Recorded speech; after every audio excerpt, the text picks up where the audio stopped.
Amid reports of continued fighting inside the Central African Republic and the capital, Bangui, people have been crossing the Ubangi River and seeking shelter in the DRC's Equateur and Oriental provinces.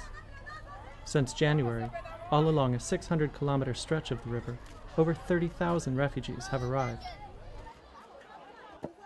Larisi Zungu came earlier this year to Worobe refugee camp. She says life in CAR was unbearable. She didn't have enough to feed her children. Illness killed her husband after the war erupted, so she fled.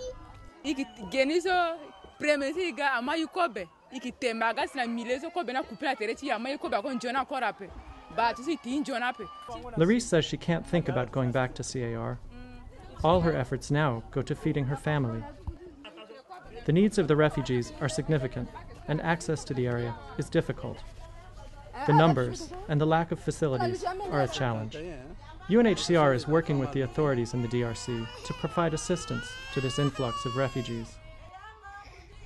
20-year-old Aden Jerez arrived here 2 months ago after war broke out in CAR.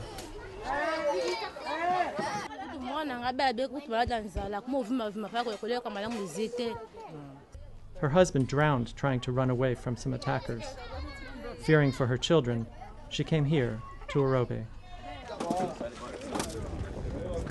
High Commissioner for Refugees, António Guterres, traveled to Worobe to witness the plight of the refugees firsthand.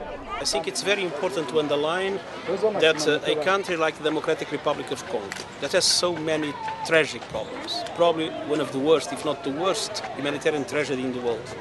450,000 Congolese refugees abroad.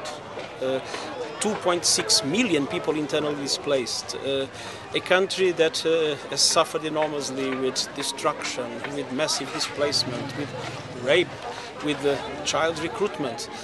But with all these problems, the Democratic Republic of Congo has opened its borders, the people has opened its huts, its hearts to the brothers and sisters coming from Central African Republic. It's high time for the international community to show the same generosity and the same solidarity to the people of the DRC and to the people of Central African Republic.